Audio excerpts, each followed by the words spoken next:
ലാലേട്ടന്റെ മകൾ വിസ്മയ മോഹൻലാൽ പ്രധാന വേഷത്തിലെത്തുന്ന തുടക്കം ജൂഡ് ആന്റണി ജോസഫാണ് സംവിധാനം ചെയ്യുന്നത്. അതിന്റെ ട്രെയിലർ റിലീസ് ആയിട്ടുണ്ട്. വാ, മര്യാദയ്ക്ക് പഠിച്ചൊരു ജോലി വാങ്ങാനായിട്ട് പറയുന്നു. വിസ്മയ ഏത് എക്സാം എഴുതിയാലും ലിസ്റ്റിലുണ്ട്.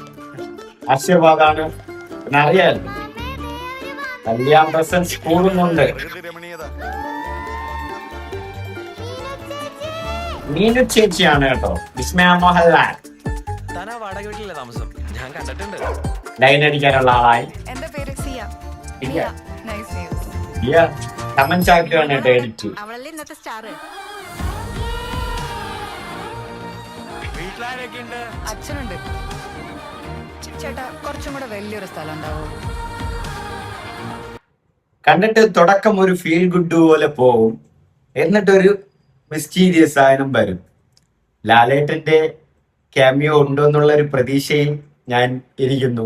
ലാലേട്ടാ ഒളിച്ചോടാനൊന്നും പ്ലാൻ ഇല്ലല്ലോ. സംസാരമൊക്കെ ഓക്കെ, കുഴപ്പമില്ല.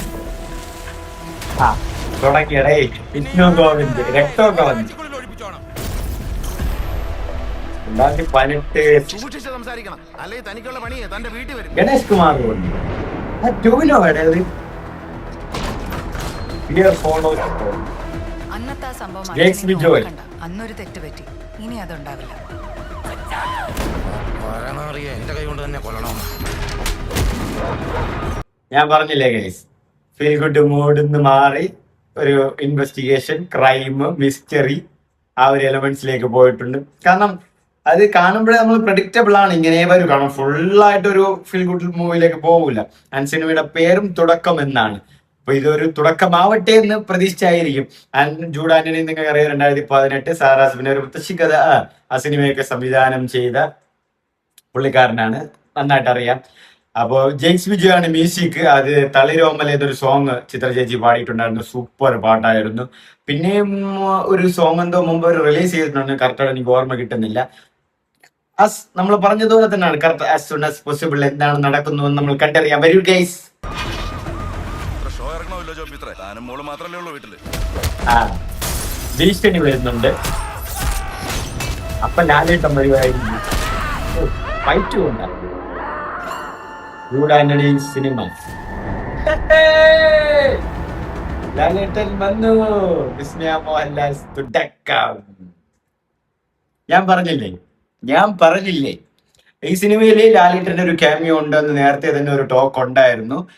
അത് ഇപ്പോൾ ഉള്ളെന്നും ഉറപ്പിച്ചിരിക്കുകയാണ്. ട്രെയിലറിലും ലാലേട്ടനെ കാണിച്ചിട്ടുണ്ട്. അതും ക്ലൈമാക്സിൽ ഒരു ടൈലന്റ് പോർഷൻ പോലെ തന്നെയാണ് കാണിച്ചിരിക്കുന്നത്. അപ്പോ നിന്റെ വീട്ടില് നീയും നിന്റെ മോളും മാത്രമല്ലേ ഉള്ളൂ, രണ്ടുപേരല്ലേ ഉള്ളൂ. നിങ്ങൾ എന്ത് ചെയ്യാൻ പോകുന്നു എന്ന ഒരു സിറ്റുവേഷൻ വരുമ്പോൾ ലാലേട്ടന് വരികയാണ്. ഇനി ലാലേട്ടൻ മകനാണോ, അല്ലെങ്കിൽ ലാലേട്ടൻ വിസ്മയുടെ ചേട്ടനാണോ, അല്ലെങ്കിൽ വേറെ എന്തെങ്കിലും ക്യാരക്ടേഴ്സ് ആണോ എന്ന് സിനിമ കണ്ടാലും മനസ്സിലാവും. എന്നിരുന്നാലും ട്രെയിലർ നമ്മൾ പ്രഡിക്റ്റ് ചെയ്ത പോലത്തെ ഒരു ട്രെയിലറാണ്. ഫസ്റ്റ് ഓഫ് ഓൾ ഒരു ഫീൽ ഗുഡ് നൈസ് ആയിട്ട് വരുന്നു.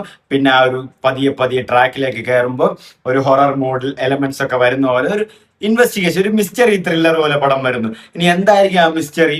ഇതിൽ ഇനിയിപ്പം സായികുമാറിനെ അപകടം പറ്റി എന്തോ കിടക്കുന്ന ഒരു സീനൊക്കെ ഉണ്ട് പാട്ടിലൊക്കെ. അപ്പൊ ഇനിയിപ്പം അത് ഈ വില്ലന്മാരൊക്കെ ചെയ്യുന്നതാണോ ഇല്ലയോ എന്നുള്ള കണ്ടറിയണം. ഇനി ഇത് അറിയാതെ ലാലേട്ടന്റെ കയ്യിൽ നിന്ന് പറ്റിപ്പോന്നാണ്. അപ്പൊ അതുകൊണ്ട് അതിനൊരു പ്രായശ്ചിത്തമായിട്ട് വിസ്മയെ രക്ഷിക്കാൻ വേണ്ടി ലാലേട്ടൻ വരുന്നതാണോ എന്നുള്ളതും കണ്ടു തന്നെ അറിയണം. എന്നിരുന്നാലും ലാലേട്ടനുണ്ട്. അപ്പം സിനിമ ലാലേട്ടന്റെ ആ ഒരു ഇൻട്രോയ്ക്ക് തന്നെ, അല്ലെങ്കിൽ ലാലേട്ടന്റെ ഒരു ക്യാമിയോക്ക് തന്നെ പോവാമെന്നുള്ളത് തന്നെയാണ് കാണിക്കുന്നത്. ഇതൊരു സപ്പോർട്ട് തന്നെയാണ്. തുടക്കം എന്ന സിനിമയിൽ വിസ്മയ മോഹൻലാലിലെ ആ ഒരു സിനിമയിൽ ലാലേട്ടന്റെ ഒരു ക്യാമിയോ വരുന്നു. അപ്പോൾ ട്രെയിലർ കൊള്ളാം. ആസ് എ പ്രഡിക്റ്റബിൾ വൺ, ഒരു നൈസ് വൺ തന്നെയാണ്. അങ്ങനെ എടുത്ത് പൊക്കിയടിക്കാനുള്ളൊന്നുമില്ല. ആ ഒരു ഹൈ മൊമെന്റ് എന്ന് കിട്ടിയിരിക്കുന്നത് ലാസ്റ്റ് ലാലേട്ടന് വന്ന ആ ഒരു ടൈലന്റ് തന്നെയാണ്. പിന്നെ വിസ്മയ മോഹൻലാൽ നന്നായിട്ട് അഭിനയിക്കുന്നുണ്ട്. ബട്ട് സിനിമയിൽ നമുക്ക് നോക്കാം എങ്ങനെയായിരിക്കും ക്യാരക്ടർ ഫുൾഫിൽ ചെയ്യുക എന്നുള്ളത്. ഇനി ചിപ്പി മരിക്കും എന്നുള്ളത് ഉറപ്പ് തന്നെയാണ് തോന്നുന്നത്, അതായത് വിസ്മയുടെ അമ്മ. ഇനി വളർത്തമ്മയാണോ ഇല്ല എന്നുള്ളത് കണ്ടു തന്നെ അറിയണം. അപ്പോൾ ജൂഡ് ആന്റണി സിനിമ, വിസ്മയ മോഹൻലാൽ ആദ്യമായി നായികയാക്കുന്ന സിനിമ, മോഹൻലാൽ അതിൽ ക്യാമിയോ ആയിട്ടും വരുന്നുണ്ട്. അപ്പോൾ എങ്ങനെയാണ് പടം ഒന്ന് കണ്ടുപോകാം. August 7 അശോക സിനിമാസിനാണ് പ്രൊഡ്യൂസ് ചെയ്യുന്നത്. ഈ വെള്ളിയാഴ്ച സിനിമ റിലീസ് ചെയ്യും, കണ്ടുപോക്കാം.